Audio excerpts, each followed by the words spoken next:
যে হঠাৎ করে সারা পৃথিবীতে টার্কির সিরিয়াল এরতুগরুল হয়ে গেল, জনপ্রিয় হয়ে গেল। এরতুগরুল কেন জনপ্রিয় হলো? আপনি যদি এরতুগরুল বা ওই সময়কার ইতিহাস পড়েন, আই ক্যান চ্যালেঞ্জ ইউ, সারা পৃথিবীর যত কিতাব খাতা আছে সবগুলো খুঁজে এরতুগরুল বা ওই সময়ের ইতিহাস আপনি 1.5-2 পৃষ্ঠার বেশি পাবেন না। আপনি বললেন এত লম্বা সিরিয়াল কীভাবে বানাইলো? কারণ হচ্ছে তুর্কি চাচ্ছে তাদের সভ্যতা, সংস্কৃতি, তাদের ভাষা এগুলোকে দুনিয়াতে একটা প্রভাবশালী ভাষা সংস্কৃতিতে রূপান্তরিত করতে। তাই তারা যা কিছু আছে অথেন্টিক তার সাথে একটু মিক্স মশলা মিশিয়ে একটা সিরিয়াল তৈরি করেছে। আপনি মনে করতেছেন এটা শুধুমাত্র টিভি সিরিয়াল না, তুর্কি সফটলি নিজেকে সারা দুনিয়াতে রিপ্রেজেন্ট করতে চাচ্ছে এটার মাধ্যমে। এটা আমরা বুঝতে পারছি না। একইভাবে আমি পৃথিবীতে প্রায় 15-16টি দেশে সফর করেছি। মাঝে মধ্যে বেশিরভাগ সময় মানুষ আমাকে দেখে প্রথমে হয় ইন্ডিয়ান নিলে পাকিস্তানি মনে করে, পরে আমি যখন বলি বাংলাদেশ, তারা ভুল নয়, কারণ ইন্ডিয়া পাকিস্তান বাংলাদেশের মানুষ দেখতে একই রকম। তো সারা পৃথিবীতে পাকিস্তানের পরিচয় হচ্ছে বিরিয়ানি, আর ইন্ডিয়ার পরিচয় হচ্ছে শাহরুখ খান। মানে মূল পরিচয় সারা পৃথিবীর মানুষ ভারত বলতে শাহরুখ খানকে চিনে, আর পাকিস্তান বলতেই চিকেন বিরিয়ানিকে চিনে। সারা পৃথিবীর মানুষের কাছে তাদের সাংস্কৃতিক একটি পরিচয় হয়ে গেছে এটা। এই যে দেখেন, ভারতের কাছে শুধুমাত্র, আমি অন্য কোনো ধর্মকে কটাক্ষ করছি না, কিন্তু বিষয়টা বুঝতে হবে, শুধুমাত্র ভারতের হিন্দুদের কাছে সারা পৃথিবীর কাছে রিপ্রেজেন্ট করার মতো তেমন কিছু নাই আসলে। আপনি যদি ভারতের ইতিহাস অথবা ভারতের সভ্যতা সংস্কৃতি নিয়ে লিখেন, বা ভারতের যে ট্যুরিস্ট যারা যায়, যারা ট্যুর করতে যায়, সফর করতে, এরা কোন জিনিসগুলো দেখে, দেখবেন মুঘল আমলের তৈরি করা বিষয়গুলো দেখে, যেগুলো মুসলমানরা তৈরি করেছে। তো সারা পৃথিবীতে ভারত এরপরে আধুনিক যুগে এসে নিজের প্রভাব কীভাবে বিস্তার করছে সিনেমার মাধ্যমে, এবং সিনেমার মাধ্যমে আসলে এই সমাজের আসল থিওরিগুলা, আসল চিন্তাভাবনাগুলো বেড়ে ওঠে। এবার আপনি সাংস্কৃতিকভাবে দেখেন, সারা পৃথিবীতে বর্তমানে সাংস্কৃতিক বা কালচারাল লিবারালাইজেশন চলছে। কিভাবে? সংস্কৃতির মা কে আসলে? সংস্কৃতির মা হচ্ছে ধর্ম। ধর্ম ছাড়া পৃথিবীর কোনো সংস্কৃতি হয় না, সংস্কৃতি অচল। পৃথিবীতে যত সংস্কৃতি আপনি আমাকে দেখান না কেন, আমি এর পিছনে কোনো না কোনো ধর্মের কোনো না কোনো রূপ, হয় সঠিক রূপ নইলে বিকৃত রূপ আমি আপনাকে দেখিয়ে দিতে পারবো। তো আমাদের সংস্কৃতির হর্তাকর্তা যারা, তারা বুঝতে পেরেছেন যে হায়া দেখানোর মধ্যে যত পয়সা, বেহায়ামি দেখানোর মধ্যে তার চেয়ে বেশি পয়সা।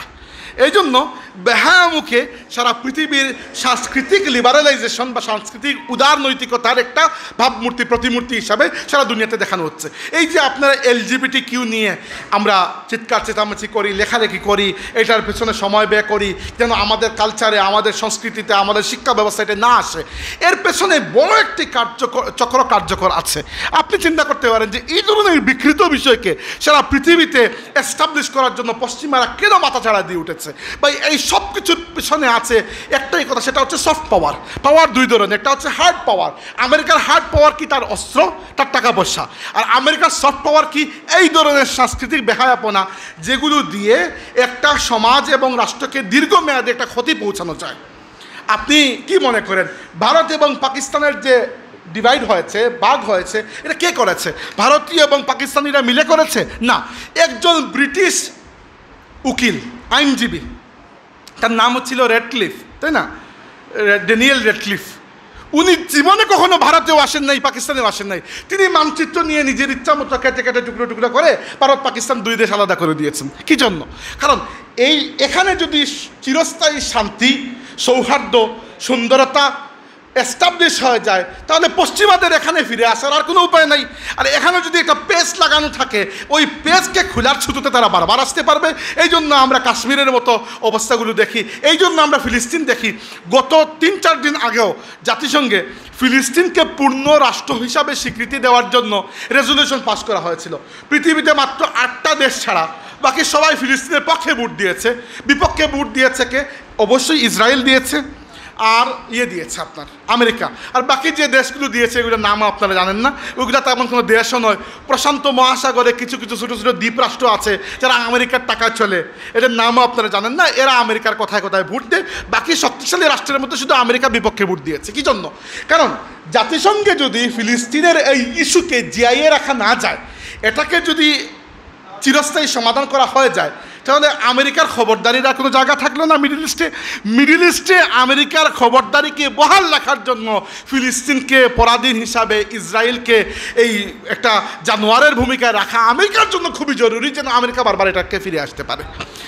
সাংস্কৃতিকভাবে আরও অনেক কিছু আপনারা দেখতে পারেন, যেমন ধরেন বাংলাদেশের নাটক সিনেমা।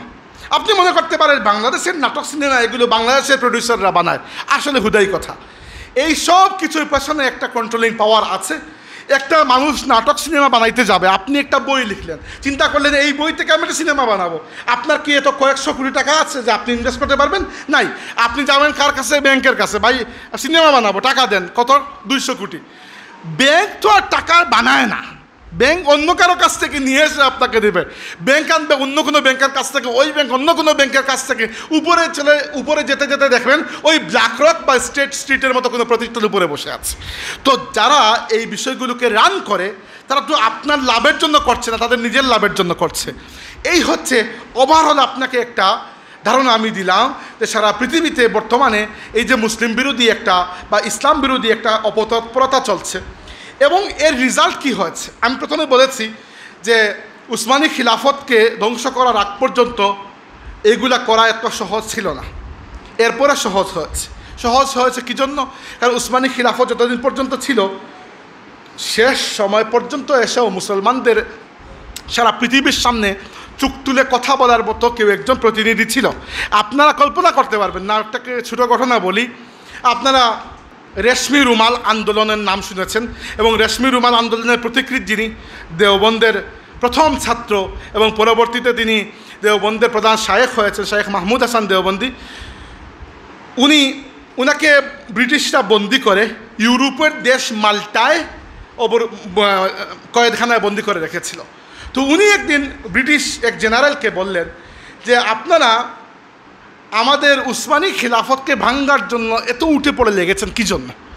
আমাদের উসমানী খিলাফত এমনিতেই দুর্বল, নামকা বাস্তে আমাদের একজন খলিফা আছেন, কোনো পাওয়ার টাওয়ার কিছুই নাই, থাকুক আমাদের একজন খলিফা, আপনারা উসমানী খিলাফতকে ভাঙ্গার জন্য এত উঠে পড়ে কেন লেগেছেন? তখন ওই ব্রিটিশ জেনারেল বলেছিল যে মৌলানা, আমিও বুখা নই আর আপনিও তো বুখা নন, আপনিও জানেন আমিও জানি যে আপনাদের খিলাফত নামক যে ছোট্ট একটা প্রতিষ্ঠান আছে এখনও, মানে মোমবাতি নিভার আগে যেরকম টিমটিম করে জ্বলে এরকম জ্বলতেছে, বেশি কোনো পাওয়ার নাই। ওই নিভু অবস্থায় যদি খেলাফতের পক্ষ থেকে জিহাদের ডাক দেওয়া হয়ে যায়, পৃথিবীর অর্ধেক মুসলমান মাথায় কাফর বেঁধে জিহাদে নেমে আসবে।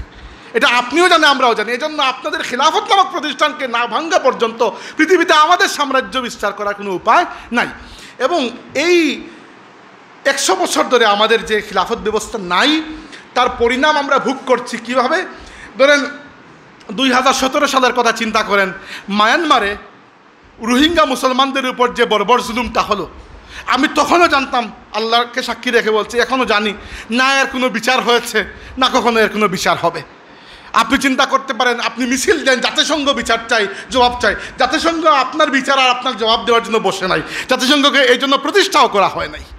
এরপরে আপনি দেখেন ভারতের কাশ্মীরে, এরপরে আপনি দেখেন চায়নায় উইগুর মুসলমান, চায়নায় প্রায় 20 লক্ষ উইগুর মুসলমান, এর মধ্যে 10 থেকে 12 লক্ষকে চায়না এক ধরনের কনসেন্ট্রেশন ক্যাম্পের মধ্যে ঢুকিয়ে রেখেছে, যাদের উপর এরকম অবর্ণনীয় নিপীড়ন নির্যাতন চালানো হয় যে আমার মাঝে মধ্যে ভয় লাগে কিয়ামতের দিন এদের কান্নার কারণে আমাদের নামাজ কি আল্লাহর কাছে ফৌত হয়ে যায়। আমরা এই চিন্তায় থাকা উচিত যে মুসলমানদেরকে এত মজলুম অবস্থায় রেখে আমরা দুনিয়াতে তো শান্তিতে বসে আছে। এরপরে ফিলিস্তিন তো আপনার চোখের সামনে। এবার এগুলোর সমাধান কী? আপনি চিন্তা করতে পারেন এগুলোর সমাধান কী? এই সব কিছুর সমাধান এক জায়গায়, সেটা হচ্ছে আমরা আমাদের আসল আত্মপরিচয় ভুলে এই যে পশ্চিমাদের বানিয়ে দেওয়া এই বিশ্ব ব্যবস্থায় এমনভাবে আটকে গেছি যে দুনিয়াকে আমরা এই দৃষ্টি দিয়ে দেখি। আমি প্রথমে বলেছিলাম চশমার কথা, ফিরে আসি চশমার দিকে। চশমা আমি বলেছিলাম যে আজকে চশমার কথা বলবো। দেখেন, ইসলাম শুধুমাত্র একটি ধর্ম নয়, ইসলাম একটি ওয়ার্ল্ড ভিউ, ইসলাম একটি দৃষ্টিভঙ্গি, অর্থাৎ ইসলাম একটি জীবন ব্যবস্থা যা আপনাকে একটি দৃষ্টিভঙ্গি দেবে, যে দৃষ্টিভঙ্গি, যে চশমা পরে আপনি দুনিয়াকে দেখবেন। আবার পশ্চিমা সভ্যতা, তাদের নিজস্ব একটা ওয়ার্ল্ড ভিউ আছে যার নাম হচ্ছে লিবারেলিজম। এরা আপনাকে অন্য ধরনের চশমা দেবে, সেই চশমা পরে আপনি দুনিয়াকে অন্যভাবে দেখবেন। নর্মাল জিনিস, আমার সামনে একজন বসে আছে, আমি কালো চশমা লাগালাম, ওই ব্যক্তির পরনে যদি নেভি ব্লু কাপড় থাকে ওটাও কালো লাগবে, কারণ আমার চশমাটা কালো। আর আমি যদি সাদা চশমা লাগাই তাহলে ওই ব্যক্তির পরনে যদি ইয়েলো থাকে তবুও সাদা লাগবে, কারণ আমার চোখের চশমা সাদা। স্বাভাবিকভাবে আপনার দৃষ্টিভঙ্গি যেরকম দুনিয়াও আপনার সামনে এরকম হয়ে উঠবে।